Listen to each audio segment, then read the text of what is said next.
city or a town, a frown. The business of a crown, of the living that abounds, of the church and the announcements. It's doing what counts, the underground sound in a city or a town, a frown. The business of a crown, of the living that abounds, of the church and the announcements. It's doing what counts. The underground sound is the voice within, to give ear to the spirit and to flee from sin, to live for Jesus in the praise of Him, by not selling out for the praise of men, to do whatever it takes, no matter what the cost, to keep pushing up the weight, carrying the cross, straight bench pressing sin, defend the word that lacks, and your best mention Him, or then you gon' die. Cause the underground sound in a city or a town, the business of a crown, of the living that abounds, of the church and the announcements. It's doing what counts, the underground sound in a city or a town, the frown. Thank you for watching today's podcast, The Strongest Man in History. Currently, I'm working on a project to get Julius Maddox, the all-time world record holder in the bench press, to Pete Rubish's gym. This is going to happen no matter what, 100%. This is already going down.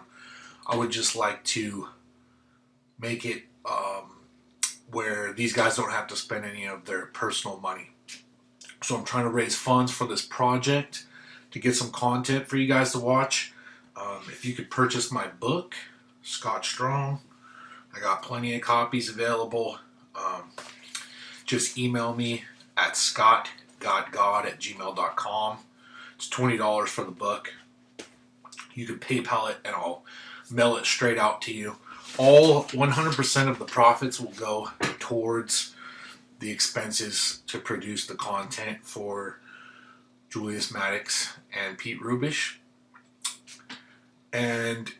Or you could go directly to them, go onto YouTube and just comment on Pete Rubish's videos.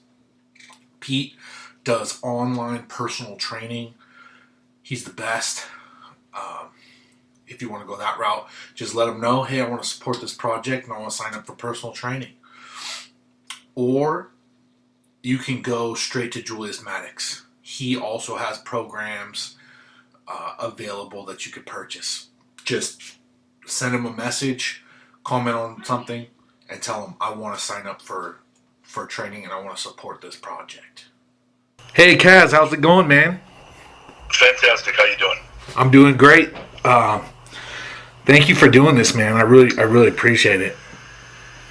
Not a problem. Not sure how you're going to use any of this on a film, but you said you wanted to try, so rock and roll.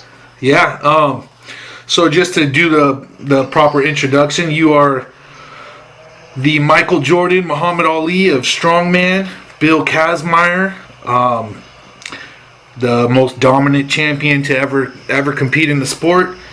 You competed and won three titles before they decided to not invite you back because you were dominating the sport so much. I don't want to, put you in a bad mood, but if you could touch on that, I think that's so interesting because I've just never heard of any sport where someone was just beating the competition so badly that they they decided not to invite the champion back. Yeah, you got to realize it's only a TV show, plain and simple.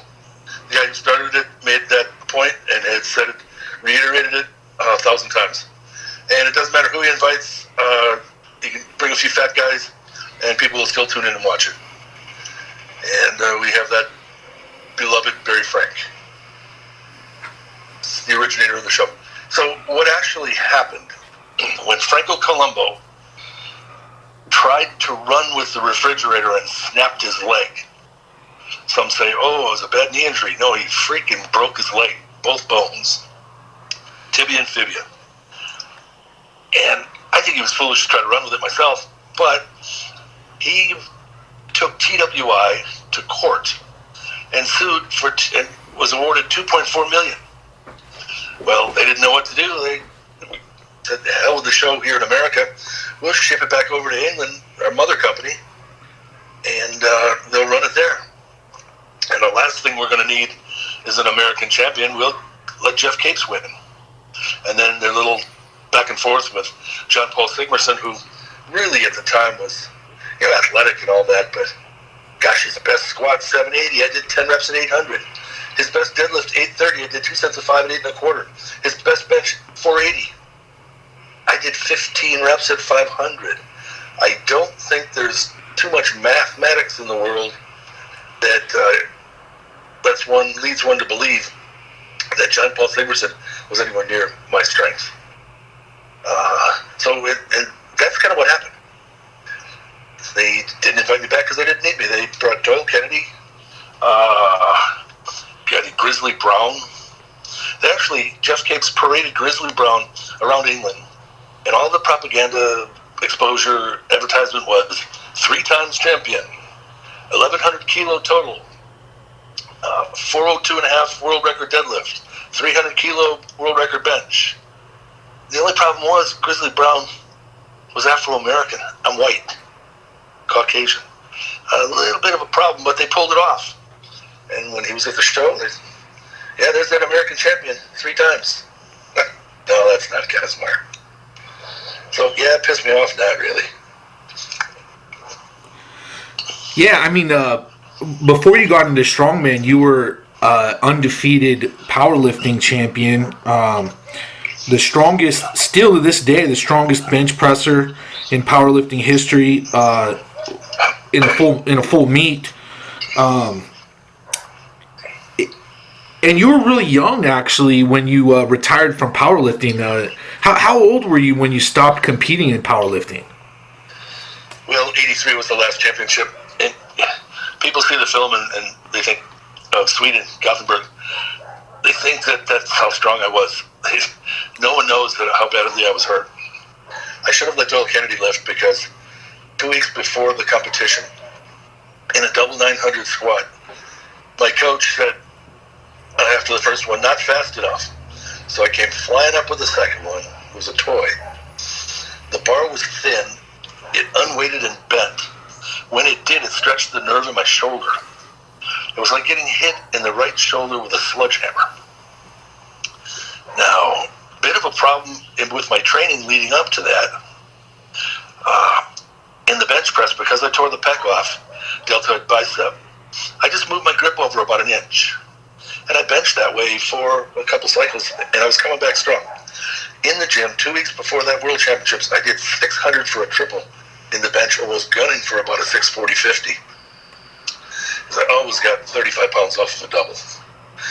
So, with the shoulder ruined, I could not lift my arm. I had to swing it and put it up on the bar in the squat. When I did, I took a breath and stepped back. Now, normally, any sane powerlifter would breathe, exhale that air, take another big breath, and go down in the squat, or else you'll pass out.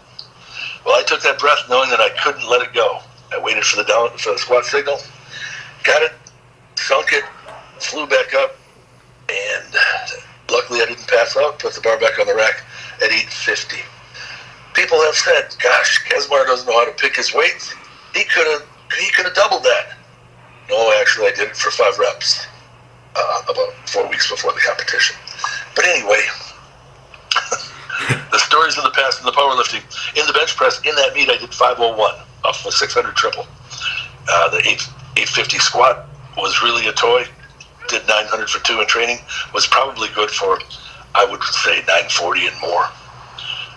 Plenty of stories about could have, should have, hand grenades and H-bombs and all the rest. In the deadlift, the shoulder was so bad that I dropped the bar on my 805 deadlift for the win. And the referees gave me red lights. It hurt so bad I could hardly hold on to the bar. If you look at the right shoulder, it's literally atrophied in 2 weeks.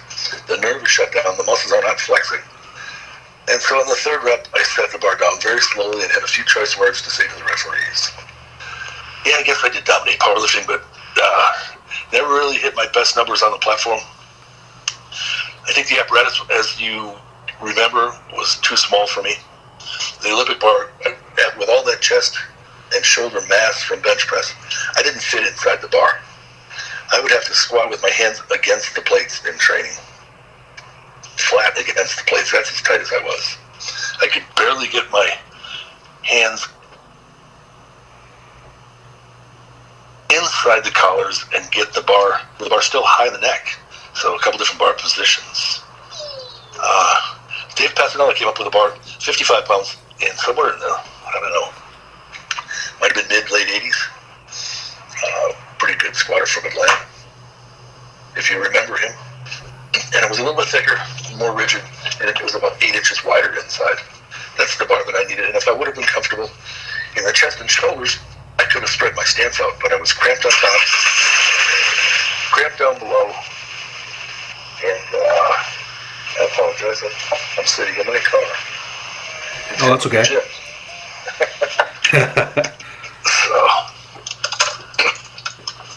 So where do you want to go? What do you want to talk about? Well, powerlifting never hit the best numbers. You know, when I did the 1,100 kilo total, here's what happened going into the meet. My coach, Terry Todd, said, Bill, don't do 3 reps in the bench at 633 because you'll hurt yourself. I really didn't need to hear that. I don't do negativity. So what happened on the 3rd rep? I tweaked my pec. I dropped down to 575 for 5 and said, my pec is fucked. Didn't know what to do. 2 weeks before the meet, what do you do? Benching every 3 days. I took off a week, did 500 for 10, said, yeah, my pec is ruined. I don't know if I can go to the meet. Off of 633, call it double, triple, I kept my elbows in really tight and eked out a 661. With that, if I wouldn't have hurt myself with the 633, the next week would have been 655 for 2 with a 35-pound transfer, which puts me at about 690 that day. Just think of a little bit of specialization in bench press. Say 8 weeks, 1 cycle, 12 weeks. I probably would have done about a 7 1/4 bench. Imagine 1 full year in bench press. And there are so many people out there that say Kazmaier is crazy. Well, 1 full year of bench, no squat and deadlift, a little bit more body weight, more tricep work, more deltoid work. Obviously, all the accessories go up. The shoulders would tighten up, but wouldn't be so torn up from squats. I would have benched 800 pounds raw. And that's fact. I'm convinced. But I never really specialized on anything and was always trying to do everything really well. You see, my hero growing up was Jim Thorpe, who was the great Carlisle Native American that did football, professional, baseball, professional, track and field, won the pentathlon, decathlon. He could do everything. And that was my attitude. I wanted to do everything. So no specialization. But the day of the 1,100 kilo total, just put a few more pounds on the bench, call it 690. In the squats, I had torn the fascia in my hip. And my doctor would come into the workout and shoot it with xylocaine every workout for 6 weeks beforehand. So I got to the meet, and at 925, which was a toy, I had done a 900 triple before the meet. And that was my 2nd attempt. I was going to jump to 975. The world record was 968. So that day I could have done 975 instead of 925. I had 25 kilos there, 15 kilos in the bench. And on the 887 deadlift, I didn't realize the bar was bent. There's a piece of tape on the plate. As I went to pull and shove my hips forward and throw my shoulders back, you can see this piece of tape roll back and then roll forward. I always deadlifted with straps and didn't realize I had a grip problem until that moment. And then I dropped, well, I missed the 87. So add those together, and that day, instead of 1,100, it would have been 1,150 that day. So when you talk about true potential, I don't know what mine would have been, 1,200 more. Just imagine instead of living in Alabama in 100-degree heat and 100% humidity, living in Nova Scotia, one of Terry Todd's other homes. Imagine living in Canada, where it's a cool climate. Heard a nice big click. Are you still there? Yes, yeah. Oh, yeah. I'm just listening. I mean, that actually, to me, I think the fact that you never specialized, it proves you're the strongest man ever, because that's kind of what everybody does these days, it seems like, is they know all the events for the strongman and for powerlifting, and everybody's all about specialization. Sure, we just showed up and did the lifts and did the competition, but there again, they were such awkward things. You know, quite often, without any preparation, take the 56-pound weight toss over the bar in the Scottish Highland Games. I never saw the event before, never touched one, and broke the world record. Within a couple of years, without any more practice, pushed the record to over 18 feet. And I was watching, I think, an advertisement for one of the seminars that I'm doing over in England, Australia 1. It shows the throw of 18 feet, and it's like 2 feet over the bar. The record now is 20 feet, and that's by Hafthor Bjornsson, a guy that's 7 inches taller and 100 pounds heavier. So, yeah, I think I was doing okay. But so many of the different events. Thomas Hinch dumbbell, first time I ever saw it. Only 4 guys in the history of the world that picked it off the ground. I became the 5th and then took it up to my knee, my shoulder, and over my head with one hand. First time I ever saw it. Mark Henry trained with it for maybe a year before he cleaned and pressed it. And his hand is considerably longer than mine. Anyway. Yeah. Other records. The inverse stone. Never seemed to make it into the road stone film, which is okay. Ticked me off a little bit, considering that I actually was the first. Just saw it, cleaned it, pressed it overhead. That film was all about the stones and the inverse stone, but it just didn't seem to get any mention there. Anyway, it doesn't really matter. Everything that we do is really kind of, it's for our own personal satisfaction. I don't think that it's about who can you impress and who counts your trophies. If I told you I don't own any of my trophies, I've either put them in a museum, thrown them in a closet, in a trailer. They mean absolutely nothing. They're worthless. And that's what trophies are. Wow, that's incredible. I mean, just because you have some of the greatest titles in the world. I found online that you have the barbell curl record of 440 pounds in 1985. Yeah, it's funny how things get exaggerated over the years. I did 400. I probably could have done 500. And here's how it went. Richard Sandlin, a shoulder specialist from northern Alabama, was in Dothan at a powerlifting competition with about 500 people there. And just after the meet, there were a lot of people still around. He challenged me to a contest. He said, Bill, I could do behind the neck presses with my body weight more times than you can curl yours. Well, that'd be a pretty damn safe bet, considering I'd never curled 300 before, and I weighed 315 that day. So he loaded up the bar in the military seated press to 220, which he weighed, and did 13 reps with it. That's pretty sizable and pretty admirable. I did 15 reps with 315. Wow. Then did 365 for a double, and then 400 for a single. We'll take away the 315 for 15, because those kind of blew me out. I probably could have cheat curled 450 with any kind of training and preparation. What it probably would have been is a reverse grip power clean, semi layback and curl. I don't know what you might want to call it. It surely wasn't anything like the strict curl championships, but it was a curl and 400 pounds. So you curled 400 pounds just kind of on a whim? Yeah. Well, that's sort of, I guess, a lot about my career. You know, the measure of man to me is how you react on a bad day. If you accept a challenge and you travel, and you'll go and seek out others. If we look back in our strength history with the Gurners, Saxon, Sandow, Sear, Anderson, a lot of the guys would sign a contract. I think it was Sandow.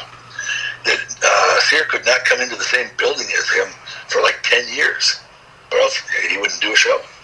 So they were really afraid of competing. I'm the guy that freaked out and went to another man on his turf to take him on in his events with his promoters, his referees, and I wasn't afraid to do that. You know, as a matter of fact, looking at Iceland, I'm about to do something with Magnuson and the Hercules hold, and it's going to be a piece of cake. I'll kill him. But the point is, the same thing they did to him many years ago. I bitch slapped him like a redheaded stepchild. When I went to Iceland, John Paul Sigmarsson wouldn't compete because they weren't his events and his promoter, so he didn't do it. He held the microphone instead and checked it out and watched me shellac Magnus for Magnuson. O.D. Wilson went with me that day, and we competed. And you know, a real nice O.D. Wilson story. I love the stories because I have many of them.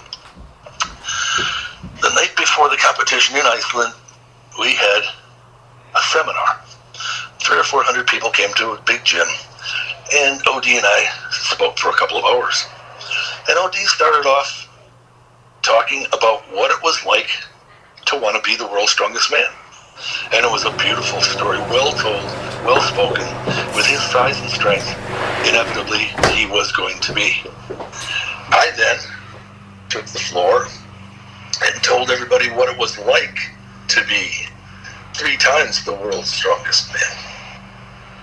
O.D. got a little bit mad. We drove back to the hotel, which was huge. He took the front seat of the van, slammed the door, walked through the front door foyer of the hotel, got halfway across and said, "Kazmaier, you shouldn't have said it." I said what, O.D.? He said, "You always got to be the best." I said, "O.D., tomorrow's the day, baby. Thin air and opportunity. You'll get your chance." I had him wound so tight that night, he probably didn't sleep. The next day, one of the events was truck pull. He weighed 450 pounds. I weighed about 330 or 35. I got down, scraped my nose on the asphalt, used my hands like bear claws, and dug in and dragged myself down the course in an extremely tilted, painful position. O.D. Wilson walked, pulled with his mighty 1,000-pound squat, his great weight, and went down the course. I beat him by a lot. As the events went through the day, it was obvious I was beating him bad. He and Magnus Fur, and he was going to lose. He took the microphone in front of about 3,000 people and started to apologize to me for the night before, that he had disrespected me. The problem was, nobody knew what the hell he was talking about because nobody was there. It was just between him and I in the hotel. But many, many O.D. stories. So big, so strong, and he meant the politics of the strongman competition. The choosing of events, the rigging, the promoters, the referees. Gosh, I beat John Paul Sigmarsson in an event once at the Huntley Castle. They wouldn't tell me what the events were. The dethroning of a legend, Jeff Capes, John Paul Sigmarsson, myself. John Paul had 24 events over 12 weeks to practice his events. They took his best ones and put them in the show and didn't tell me what they were. In one of the events, though, the following year, at the Stirling Castle, the TV company said, "Bill, we were screwed." I go, "Why?" He said, "Well, in that rope pull over the pulley with a sack of rocks, you won first place by about 55 frames. 55 frames. Yeah, almost 2 seconds. We had to cut and edit, and we worked our ass off to hide that they screwed you out of the event." And that's kind of, when 1990 came around and it was time for O.D. and I had to compete, I had just beat him in Iceland and I had won a couple other international shows. I said, "O.D., it's your turn, baby. You go over to Finland and let them fuck you because I'm tired of getting fucked. And you go ahead and win. You can take the title." So many say O.D. was the strongest guy in the world that year. In that competition, yes, but the strongest guy, myself, stayed home. I didn't want to go through the bullshit anymore. Where did you get that mindset where you would compete against anybody in their backyard? Where did that come from? I don't know. I think, just think of the mental preparation for any event that you're taking on. Imagine yourself being with a boxer, a prized fighter, in the corner, being pummeled by a professional. How are you going to take him on? How are you going to react? You're going to come out of the corner like a raging bull, like a pit bull, like a silverback gorilla. And when they fight, they are fucking ferocious. The mindset and how you get ready for any event is similar, and not dissimilar, to the way you look for a competition, for a challenge. It's anybody, anytime, any place, any event, and I usually did pretty good. Probably because of all the gym preparation. Again, not really training the events. But look at our guys today. I look at Brian Shaw and Lauren Chalet and Hathor. I feel bad. I want to give Hathor some help in the bench. He did 100 pounds over his body weight. Realize 100 pounds over my body weight, I did 25 times. And if I wouldn't have done the rest of the workout, which was I did his best lift, 550, for 5 sets of 5 in a workout, then dropped down to 465 for 4 sets of 10, and then finished with 430 for 25 reps. The Sarchev, the Russian kid that did the 720, 730, yeah, he did 200 kilos for 17 reps. I could have done 200 kilos for 40 reps if I wanted to. Take away the workout and just go after that rep record. The way we trained was like a vicious animal. Guys don't train like that. Hathor gets revved up and fired up about his lifting, and uses his ammonia smelling salts and the rest. As the coach, I asked him the other day, how many titles did your coach win? He goes, he did. Okay, then what? But Brian Shaw, Lauren Chalet, they do doubles in a squat. Shit, we did sets to 10. Before deadlifting, I did high bar narrow stance squats. High bar narrow stance, 300 kilos for sets of 15, and then did deadlift. Trying to blow up my legs, save my back with a high bar narrow stance, almost like an Olympic style squat. We trained really, really hard. We trained harder than anybody else. I knew that Paul Anderson only did 1 rep every 30 minutes between pies and who knows what else he was eating during the day, blood shakes and the rest. The volume of training by many athletes just is not there. The human capacity for work is much, much higher than one would realize. By training in the stadium for cardio, I'm in Alaska right now, by the way. Yeah. And there's a floatplane flying over, which I love Alaska. I just got out of the Alaska Fitness facility. It's giving me a membership. I'm in there cranking and doing a lot of wide grip shrugs to get the traps toned up again. And some extra grip work for this challenge coming up. But I don't really need to work. The strength is always there. It's the will and the determination. If you've got a grip on grit and perseverance, it stays with you forever. You never lose it. So, yeah, Alaska's great. Well, where did you get the lifters and thinking about the lifters and some of their rep ranges and their capacity and amount of work in the stadium? I had a 40-pound weight vest, 15-pound dumbbells, ankle weights at 2.5. There were 5 each, and lace weights. Why I put lace weights on, I don't know. They were just cool. They weighed 1.5 pounds each. So we're talking 6.5 pounds on each foot, 15-pound dumbbells, 40-pound vest. 5 reps up and down the stadium steps. At the bottom of the 5th one, I took my heart rate, 25 beats in 10 seconds. I did 5 more for 30, 5 more for 35. I counted, and very quickly, mind you, 41 beats in 10 seconds after the 5th set of 5 up and down the stairs. That's 246. The human capacity for work, the heart fibrillates at 2.25. I trained at nearly 250. Where did you get these training methods from, or these ideas to push yourself like this? And well, I don't know. I imagine that if a little is good, more is better. It's just I would look at a pyramid a great deal and kind of study the structures. By the way, you could have 10,000 Hathor Bjornsons and you'd never build a pyramid today. But anyway, so I look at the pyramid and realize that the base is bigger than the peak. So the bigger the base, the higher the peak. The more capacity I could do and the more reps and sets. Obviously through that cycle, that we did. Periodization, as Mike Stone called it. It's kind of funny. Mike said, I discovered this new training principle. It's called periodization. You do a lot of sets and reps, and then you add resistance and drop reps and drop sets until you get to a point and a peak. I said, you discovered that? I said, yeah, it's brand new technology and programming. I said, Mike, we've been doing that for 15 years, but you can take it and call it yours if you want.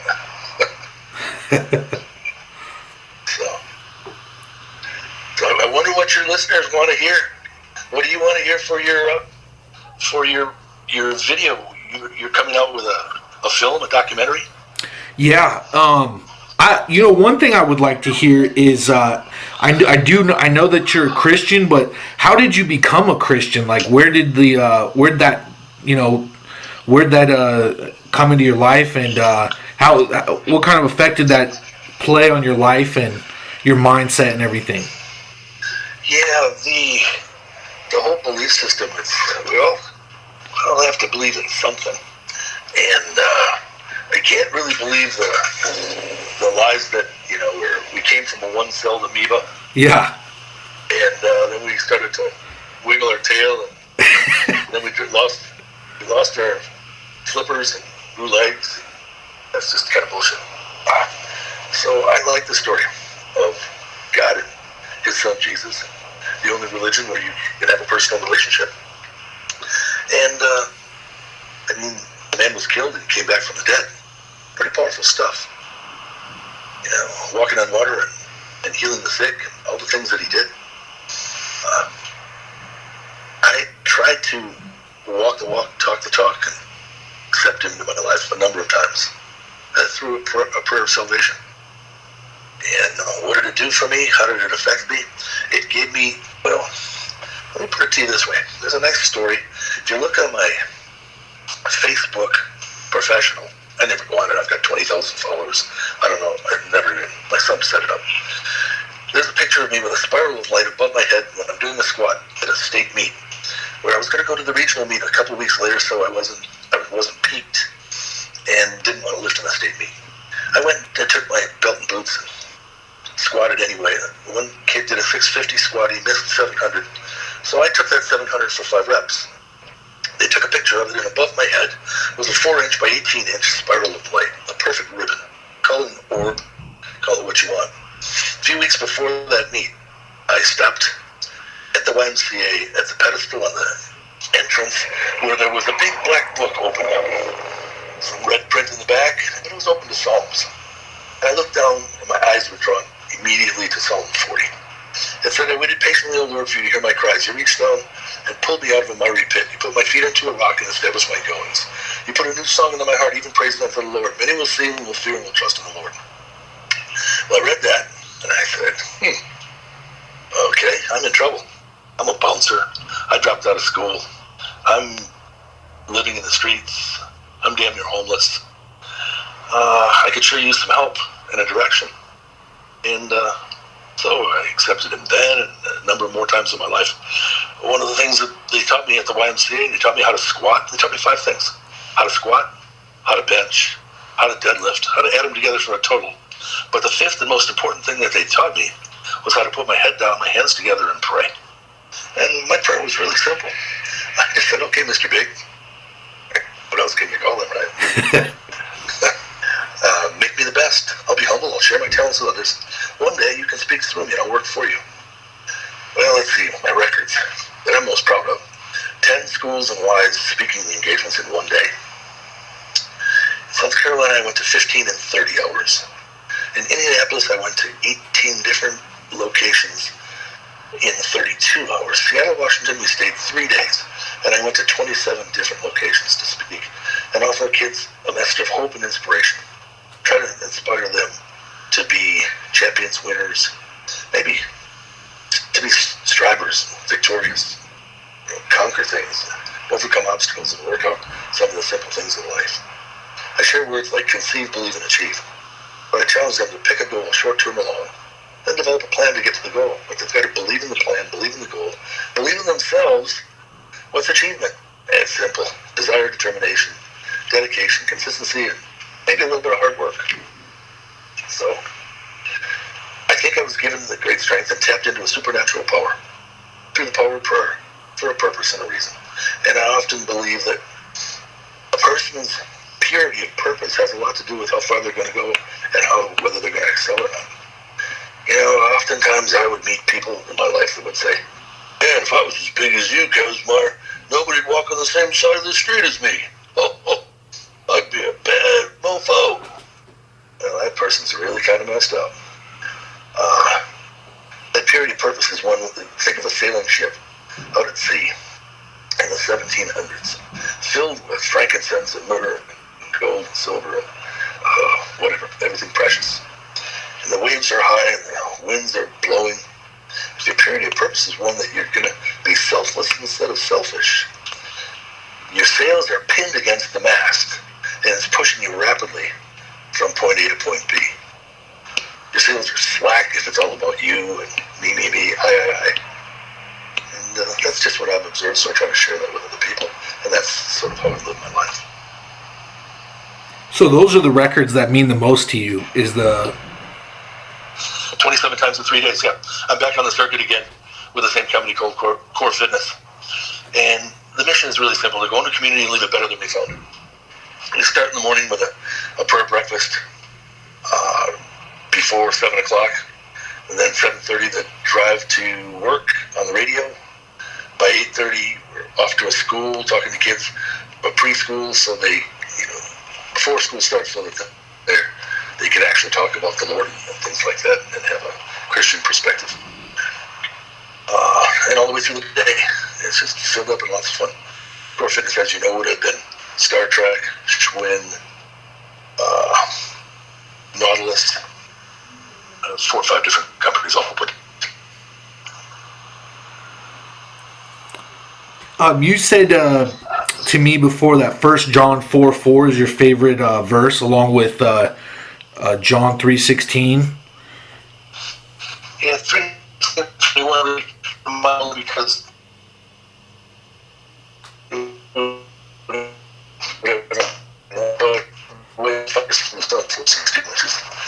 those two are really the bang back to me. But so it's kind of hard to bounce from old lifting records and injuries and not being invited to World's Strongest Man to really get back to purity of purpose and wrap your mind around religion and the purity of purpose. Yeah. That's the cerebral that we're dependent to do nowadays, isn't it? I'm a bit of a single-minded person. I kind of focus on one thing. Yeah. And I use something called tunnel vision, and I block out everything else. And so I start thinking about one thing, and it's I think spirituality is really one of those things. It's like Father's Day. Do you wait and then once a year say thank you to the Father? I think Father's Day, like Fred Hatfield told me, is every day. And so a spiritual thing is something that we all, is a little bit private, but we all have and hopefully are able to draw on in times of need, and also be thankful and give praise in times when things are good and know where those things came from.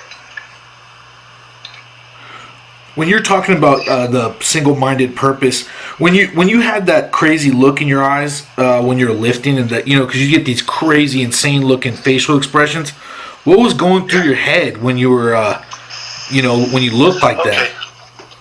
Yeah, maybe think of a flywheel on a car, or think of a gyro that spins, something spinning fast. I would imagine many times as I was about to lift something, I would see big hydraulic cylinders like on a bulldozer, moving earth movers, huge pistons in a diesel, things of power. And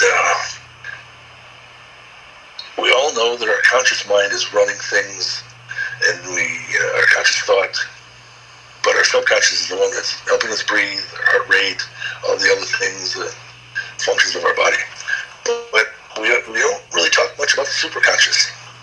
And as a matter of fact, I was sharing with a young man today who was staring at himself in the mirror. He's about 17 years old, and kind of just looking at his arms and his muscle shirt, and I gave him a little bit of advice, and I said, take a picture. like when I was your age, I took Bill Pearl's picture and I put it in front of my face and I blinked my eyes 10,000 times, trying to get through the conscious into the subconscious and really train the brain so that that's what I would look like. I think your perception of your reality is your reality. And if you say the weight is light and it's easy, then it is. If you say it's heavy and it's hard, then it is. So I would continually say that I could do it. Use the strongest words in my vocabulary. I can, I will. Empowering myself. Repeating that again and again. I can, I will, I can, I will, I can, I will, I can, I will. How on earth are you going to be defeated or lose when you say 100 times, I can, I will? It's not possible. So it's positive mental imagery, seeing yourself doing something again and again, running the motion picture of the mind, hypnotizing yourself. And where was I, what was I, and who was I when I had that look on my face? Well, imagine in the squat lift in the Strongman, tearing a hamstring, adductor, at 870, but making the lift. And the apparatus was really messed up. It waved around and it was really awkward. I went 950 and I tore the other one. Well, the next event is deadlift. Nobody knew it. Sorry. But I stiff leg deadlifted 600, 700, 800, 900, 925, 50, 75, 1,000, 1,025, 1,050 with Ernie Hackett. I was really short and really happy to be able to do one event with me and stay with me. With 2 torn hamstrings. The following day, I couldn't walk, and I had to wrestle. And I wrestled with, that's Harley Davidson, ladies and gentlemen. Beautiful sound. I had to wrestle with John Gamble, and I couldn't walk. So I started to slap myself in the face and get a little bit wild and crazy, and I literally scared him out of the ring. Dave Waddington and I was a much better match in wrestling, and we fought like a couple of crazy Wolverines. He slipped and fell, and I fell on top of him. It was a bit of a Pee Wee Herman. I helped him back up and said, yeah, I meant to do that. Well, it just sort of happened. But that crazy look, trying to get into the Superconscious, trying to really, I believe, and your listeners will probably say, yep, Kaz is crazy. I believe there's an electrochemical thing going on in your body. There's also something in forces that have to do maybe with magnetics, electromagnetism. The cerebral cortex is something that's really powerful. And if you can take that flywheel and spin it fast enough, that, who knows, 2 different discs spinning in opposite directions could maybe lift like a flying saucer. I don't know. But I do know that I had an energy in and around, an aura around my body that enabled me to lift things with ease that other people couldn't pick up, because I was generating a greater force.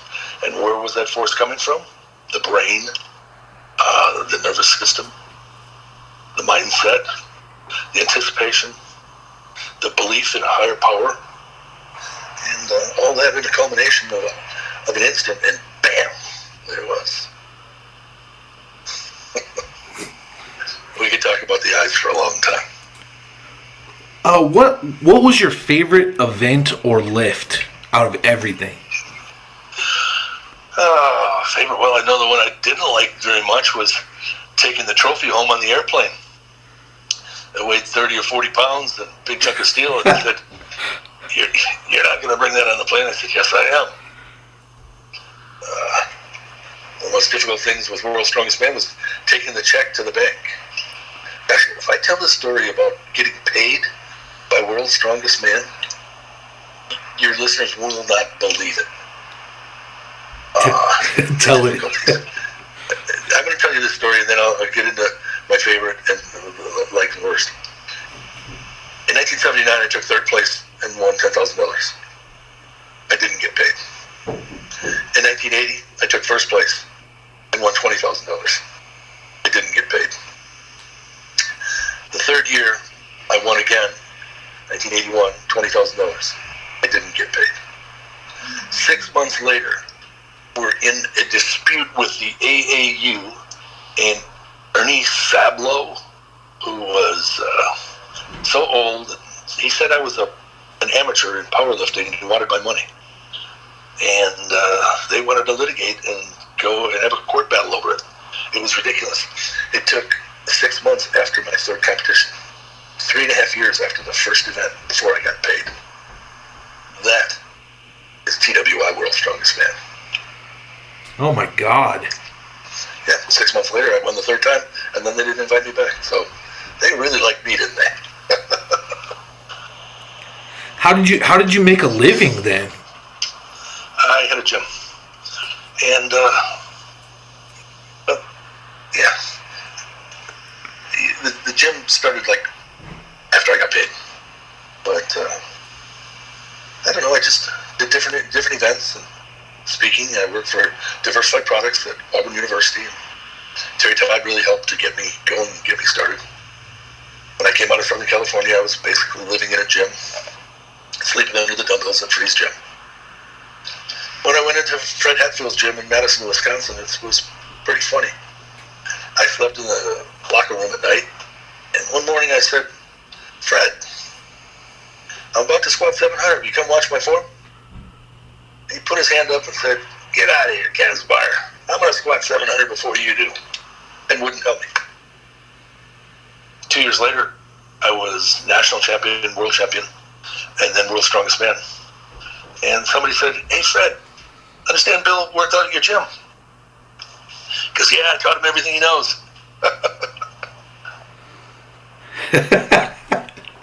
Oh, man. That's squat. That's He did hilarious. squat 1,000. I beat him in 700, but I never got to the 1,000. Fred was something else. An Olympic lifter, a gymnast, a power lifter.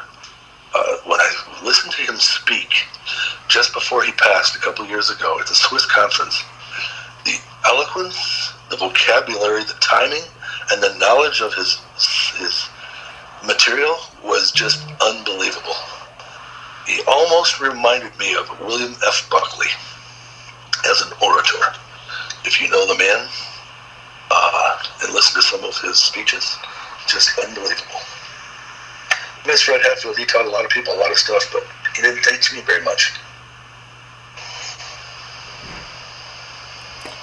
Yeah, I'm surprised at how much you remember those Bible verses off your top of your mind. That's pretty impressive that you have that in your memory. Oh, I don't know. I have friends who have memorized the Bible. I've read it 10 times, cover to cover. So, yeah. So we all have our attributes and shortcomings.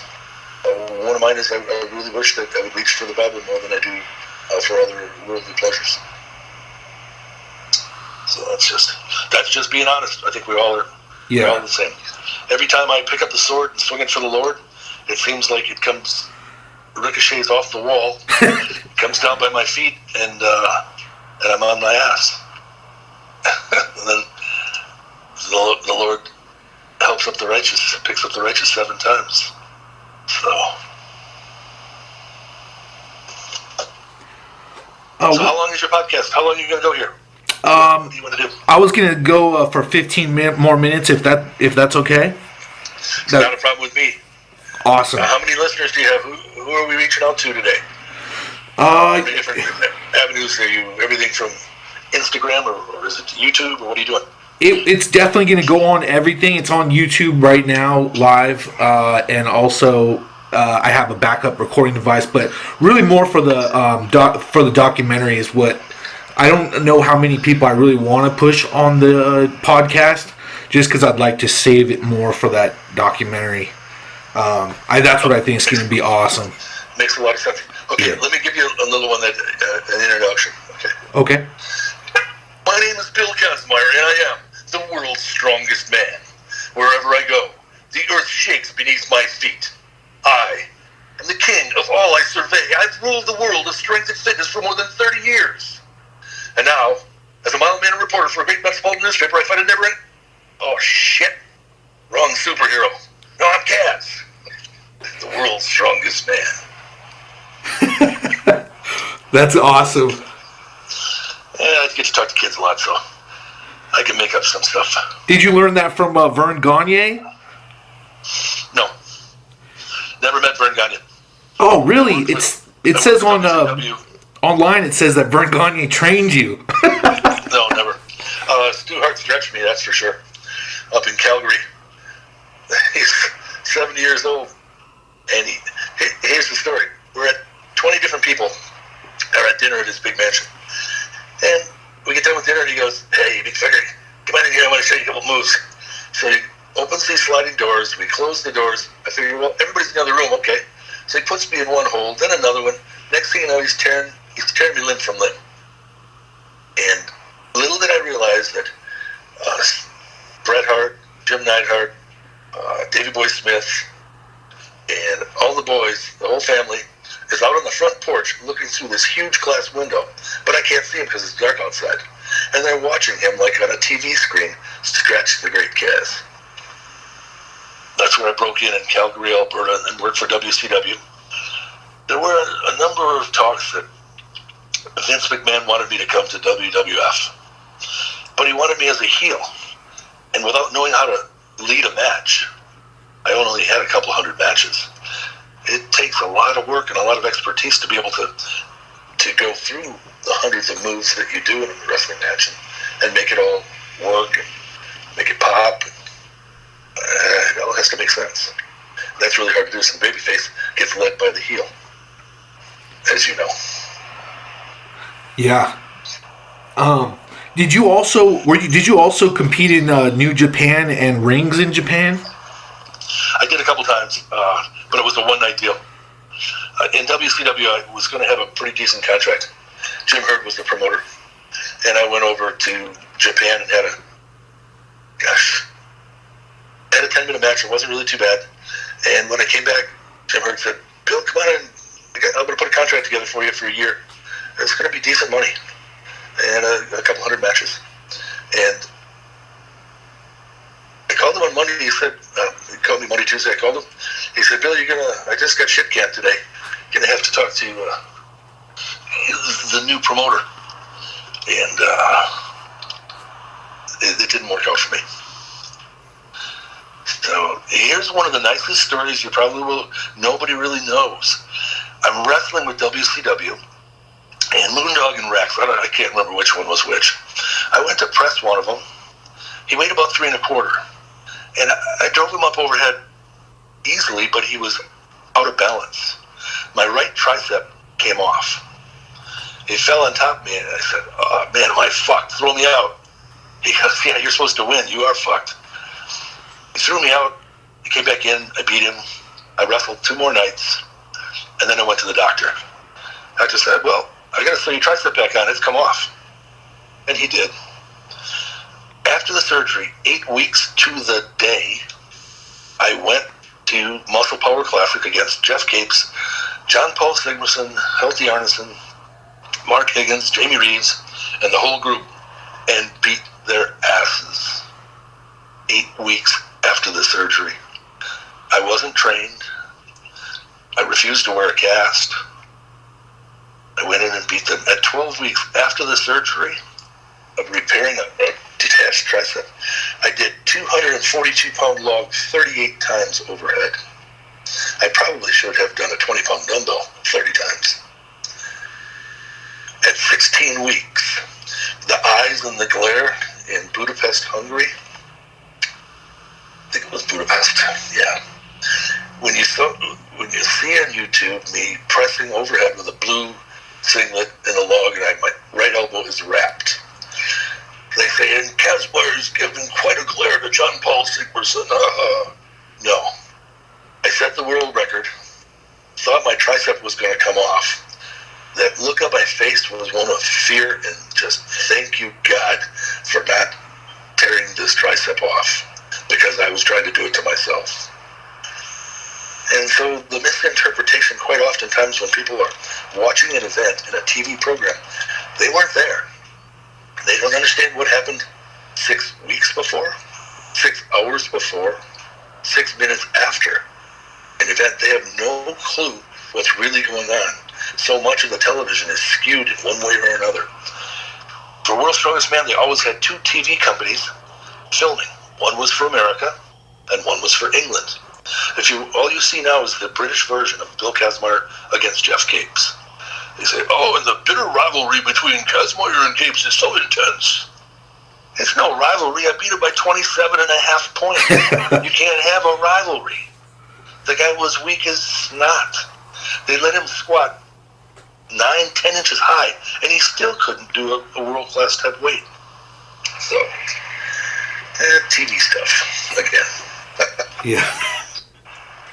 What event was your best performance? Or I mean, not event, but like, is there a year or competition where you felt like that was your best performance? I guess it would have been like 80.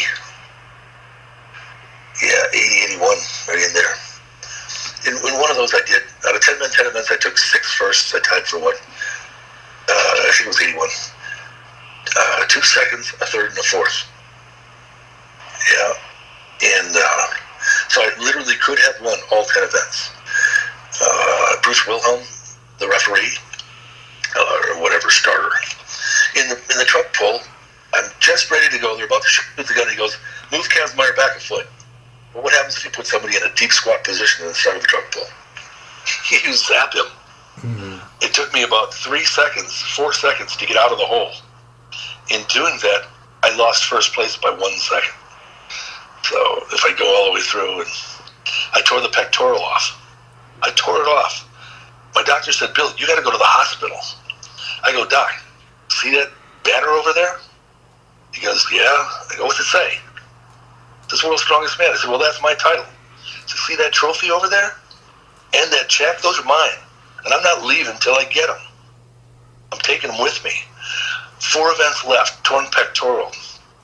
2 firsts. A third and a fourth. Wow. Yeah, I don't mess around. When I did the squat lift, and I said, these are the world's strongest legs. Do you know how monumental that was? The measure of a man is how you react on a bad day. You asked me which event was my best one. It was when I tore those hamstrings and deadlifted 1,055 and then wrestled the next day for the win. It was, injury after injury, tearing the pectoral off and taking the 2 first, third, and fourth after the steel bar bend. It's one of those lifts was that squat lift against Waddington, where all week long I had to hear, the man with the world's strongest legs, Jay Waddington. Shut the... just shut it. And I stepped out. I had torn the pectoral off the event before. I stuffed my arm up inside that rack. It hurt so bad you wouldn't believe it. And when I squatted that weight, I dropped my arm out. My girlfriend, fiance, came up and gave me a hug, and I pointed at my legs and said, these are the world's strongest legs. You decide. So it's those victories over obstacles that are probably the most meaningful and memorable, because quite often, and quite honestly, breaking world records in things, it happens in an instant, and it's almost just a glimmer, like a firecracker or a fireworks explosive on 4th of July. It happens so fast and then it's burned out and gone. I said something once that was, I think, rather eloquent, that imagine a world record as a white dove soaring beautifully with all the other birds in the sky. That white dove lands in your hands with a world record. Oftentimes, an athlete who's worked so hard, diligently, and given body, mind, spirit, sweat, blood, everything that he actually has and sacrifices to get that dove, has it in his hands. What do so many people do with it? They hold it tight up against their chest. They squeeze it. They start looking around and expect admiration and people patting them on the back and telling them how great they are. They're holding and squeezing, and it's mine, it's mine. In an instant, that white dove is dead. It drops to the floor. It'll fly never again. It's broken. If you immediately, within a nanosecond, take that world record in your hands, hold your arms back out, enjoy it for what it is, release it, let it fly again, another world record's going to come to you shortly. And that's a bit of a philosophical approach, but it's so true that too many of us covet it and go, I did that. No, you didn't. You had a lot of help and a lot of people around you in order to do what you do. Look at Hafthor Bjornsson. first people he's going to thank is Team Iceland. There's about 30 people that follow him around the world, and he's got great support. That's what it takes. Wow, yeah, I like that analogy with the dove. That's really cool because... Yeah. Well, it hurt me when my friend Terry Todd laughed at me about it, but I think that it really has some relevance. And when we use that word, let's just think, Magnus Magnuson and I are going to do a Hercules hold, the old farts. Somebody said, we hate to see these old guys get herniated to heaven. And I'm thinking, you just don't get it. It's a promotion. I mean, it's just keeping strength alive. Magnus is the greatest referee there ever was and the most fair. Heck, he's the best referee money can buy. Just kidding. That's Colin Bryce's line. But he's relevant, and so am I. 40 years after, and I'm still doing TV shows, arena shows, seminars, schools, and making a difference in the world. I've made an impact in strength, and I've made an impact in the lives of young people, trying to help them to overcome some of the things. We're talking lately about mental illness, depression amongst men, athletes, and trying to give it some exposure. We've been doing that for years. Too many guys are upset inside and they don't get help. They don't know why, and so they deal with it in a variety of different ways, and usually with not very good outcomes. Yeah, man. That's great that you're doing that. I mean, as far as I'm concerned too, I mean, you're the face of Strongman. I think anyone that thinks of Strongman thinks of Bill Kazmaier. I don't know if it feels like that to you, but definitely to everyone I know that's involved in the sport. I have a friend who would definitely want me to say, he actually did. He wanted me to say, hi. His name's Will Dinwiddie. He was a Oregon's strongest man, and he said he met you, I think, in Portland, and he got to talk to you a little bit. But he had ripped his bicep off like 6 weeks before he won both of those titles, the Oregon strongest man. And, right. Yeah, I remember the name. And there's another overcomer, Brian Shaw in Frank Gehry in Arnold Classic, tore his bicep off and kept going in the event. Some guys get a hangnail as the world's strongest man, and they got to go home. Yeah. Yeah. So, what do you think the future of the sport is? What do you want to see happen? Well, the future of the sport, the two guys that have really risen, over 40 years, nobody has ever really approached it like a business until Colin Bryce and Darren Sadler. And Colin is just a genius as far as film and TV, and works for TWI. And Darren Sadler has had business since he was 16 and is extremely successful and a bit of a giant killer, and were competitors and have now grown the sport in England to filling stadiums with 15,000 people and with some pretty good sponsorship, and the boys are making money and they're working, and it's growing. Why it's not a CrossFit, I don't know. As a matter of fact, I was told by a friend the winner of CrossFit Games the last 3 years is going to give me a call and talk shop, that I'm his hero. You say, I guess you're right when you say that people think a lot of Bill Kazmaier, but for myself, I look in the mirror, I just see another big guy. I'm just a normal person. And there's not a whole lot of ego. When you grow up and you're a child and your dad tells you every day that you're horse shit and you're not going to be anything else but, sometimes that stays with you. So there's not a lot of room for ego. That keeps you pretty. It's a sobering thought process. I'll give you a Kazism if anybody cares to hear it.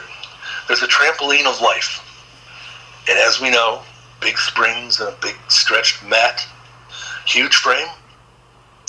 You can jump off the high board if you want onto that mat. As it starts to sink and the springs are stretched, you're all the way at the bottom, and you are nothing. You're worthless. as you start to get into a squat position to drive as hard as you possibly can and get as high as you can on that trampoline and generate force with not only your legs but the springs and the rest, you go through different levels of being poor, mediocre, okay, decent, good, excellent, the very best. At the top of that cycle, you look around, there you are, the best there ever was. But you know what? You're not going to be there very long. You're going to go back down. The trick is to try to cerebrally stay up there. And I described this process of a mental exercise on a trampoline of life. They want to do it regularly just so that they stay down to earth. Because if you get down to the bottom and you can feel that, and you can get to the top and you feel the difference, it's the extreme opposites. And you try to do all the things it took to get you to that top point position, to keep yourself there. I like to think of it as a bit of a meditation, and almost a metaphysical moment when you're levitating and you're going to stay in a lotus position, floating in the air, 50 feet above your trampoline. That's quite a different perspective on life. Yeah, that's incredible. You know, just that perspective you're talking about, and you know, like you're talking about the humility. It's, you know, for someone like myself or guys that I know, I remember listening to an interview where you were pretty angry about Billy Graham. He thought that you must have been doing some kind of crazy blood doping thing or something. Billy Kazmaier, he's in there blood doping, cocaine or something.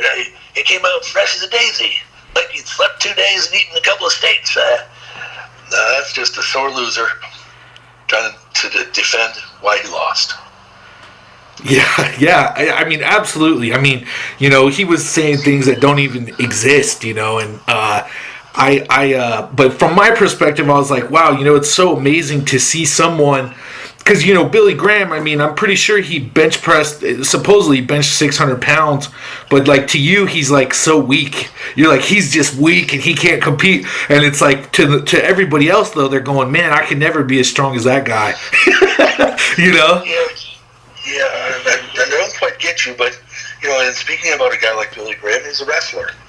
I mean, what an industry. You take the top, the Von Erichs, and go through the history of the industry and see how many people have committed suicide, how many murders have taken place, how much rampant drug use there is, recreational type stuff. It's nasty business. And what is that going to yield? I mean, I'm happy that Ken Patera, in 1981, when I was the world's strongest man, he came to Columbus and we sat in the bleachers and between the matches, and he talked to me. He said, "Yeah, Ken, some nights I make $50, other nights I make $250." Well, he was lying to me, because at that point in time, Sylvester Stallone and Hulk Hogan were making the movie Over the Top, and the industry popped, and the guys were making $1 million wages. But I'm happy he told me this story. He said, "Nah, you don't want to do this."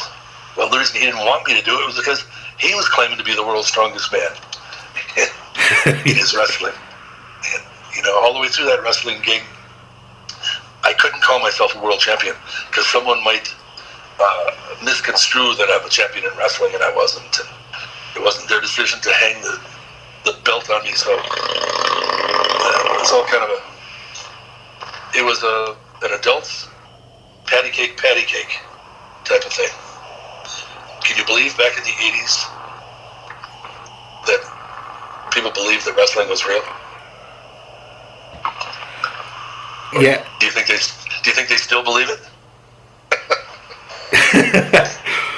Yeah, it's I don't know what to think of that. That's apparently, I mean, it was different. It's interesting that you competed in rings, because rings actually turned into a mixed martial arts promotion. And were you ever interested in doing that? You know, because rings did turn into, like, a lot of fighters fought for rings. Right. I'm not sure which match I did for that company. If it was with the wrestler out of Amsterdam, out of Holland. and that would have been Chris Dolman. Chris Dolman was a sambo and submission wrestler and a Commonwealth champion. He had 1,004 matches. He lost 4. Wow.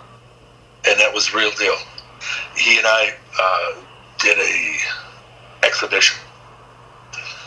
And he was so much smaller than me, but he could have ripped both my arms and my legs apart.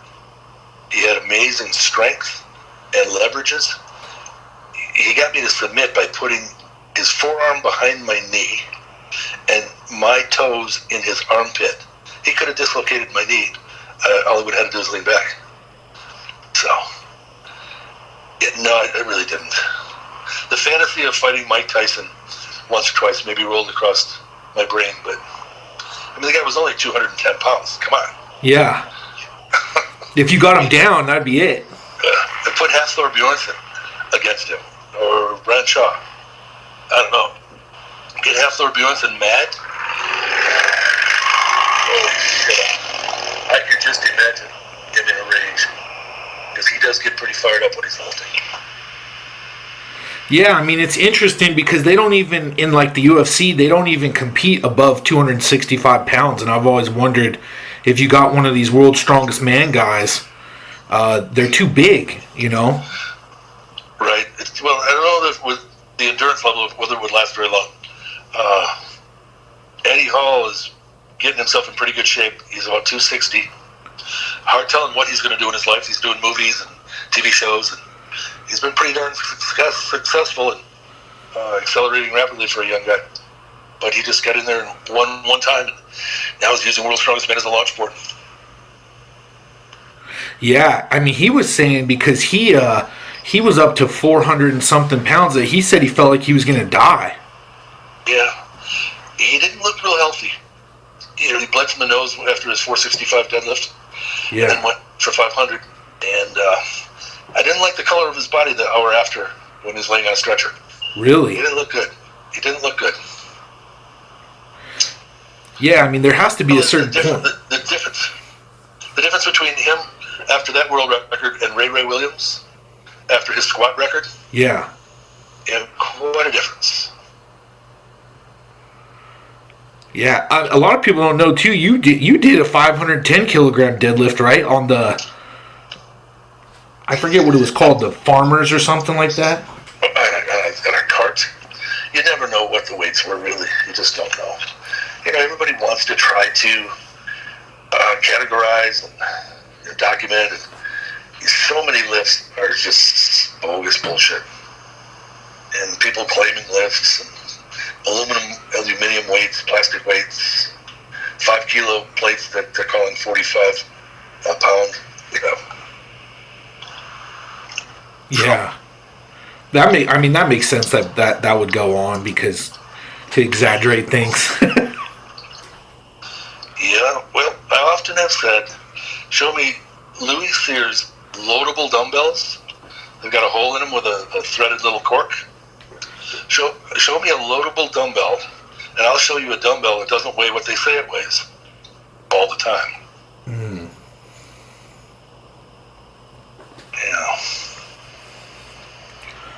Yeah. Your listeners are going to have maybe a little better perspective of Bill Kazmaier. Oftentimes people have said, I could listen to Bill Kazmaier talk for hours and hours, the voice and the rest, and then the stories, and we still haven't touched on a fraction of all the things that have happened. But then there was this time that Mark Henry and I did the announcing for Arnold Classic. And it happened at the night show where there was a live mic at the stage. I didn't know it. No one made me aware of it. And they went ahead without cutting that, and they used it. And Mark talked over me once. I said, Mark, don't talk over me. But I had my own mic down by my side, so you shouldn't be able to hear that. In our job, announcing that show was the worst and most atrocious piece of work two guys have ever done. Really? Oh, it was horrible. Arnold Classic about 3 years ago. Mark Henry, Bill Kazmaier. Colin Price was excellent. I always worked great with guys that were really professional. Mark's a wrestler. We were both two color guys, and neither one of us was the leader, so it just didn't work. Yeah, with his wrestling background, I could see him kind of being that type of person. Because he was a pro wrestler, right? Like, pretty big. Yeah, still is. He's made millions. He's doing really well. He's backed away, I think, from the work and travels the world promoting the shows. But yeah, Mark's a great guy. Great. Could have been a great strongman. Could have been the greatest lifter. Coulda, shoulda, woulda. I could have done a lot of things too. I did some things. Mark did some things. Did you ever do the Olympic weightlifting? No. Every couple of years when the Olympics would come around, I'd start doing some snatches. I'd hurt my elbow. I think I got to like 308, and then by the time I snatched 350, I just tried to catch it, and then dislocate the shoulders was just not for me. Yeah, no, it's really technical, right? Which doesn't seem like technical was your thing. No, I was a brute force guy. So do you live in Alaska now? I've been traveling all over the world, so I can't really say where I live. I'll be here for a couple of weeks, and then I'm off down to Dallas, over to Florida for World's Strongest Man, back to England for a show, and then I'll come here for a couple of weeks and do some fishing. And hard telling where I'm going to be this year. All over. Australia for a month and a half. Over to the Arnold Classic in February. And so, what do you got going on? You got Kaz Coffee going on, and yeah, nice little company, and got some nice followers. There's 80-some thousand people following me on Instagram. I don't know why, but they enjoy seeing where I am, what I'm doing. I try to make impactful posts and the rest, but it's really not my forte, and it's not something that social media is never anything I put any time and energy into. And some people have lived by it and die by it and have done extremely well with it. I'm just getting to that age where I'm starting to look at retirement and doing what I want to do with my time every day. It's kind of fun. do you do any kind of do you train people at all, or do you have programs that you do for people, or can people get your do you have a book or anything like that so people can learn about I've been working on a book. I never finished it. So books still coming. As far as training, I've had a few people approach me that want help. And the kind of guys that I like are, I trained Jamie Reeves before World's Strongest Man in 89, 88 and through there. And he did pretty well. I trained O.D. Wilson. I try to take guys that are intermediate elite and help them to get to where they want to go. I can and will, and a lot of people have reached out to me, but it's not something that I have organized and I'm doing every day. A dozen athletes. Well, yeah, man. Well, I think, in my opinion, you're the strongest man who ever lived, and I really appreciate your Christian example and that you're outspoken about that and the work you're doing with that. I really admire that a lot. I appreciate somebody like you doing that too. That means a lot to me, and I appreciate you doing this podcast and taking the time. And anything. You're very welcome. You're welcome. I really don't do many of these, but I thought this is something you needed for your documentary. And are there any kind of little sound bites or anything that you think you want me to blast out for the documentary before we say goodbye? Honestly, I think there was a couple there that I think are perfect that you already did. Okay. Yeah, if there's anything else that you want to share or put out there, please do. I said I wanted to keep you for 15 more minutes. It's already been 30, so. Yeah, I've talked out. Okay. Really good. I think it's a blessing, and to have been able to walk my walk and have the quest that I've had, and successes and failures, I've learned from both. And I've learned through scholastics, education, and athletics. It all goes together, and a complete person has a balance in life. And that's what I've always worked towards. Right on, man. Well, thank you again. I admire you a lot, man. I love you, and I appreciate everything. I really do. Well, thank you. God bless, my friend. God bless, Kaz. Have a good day.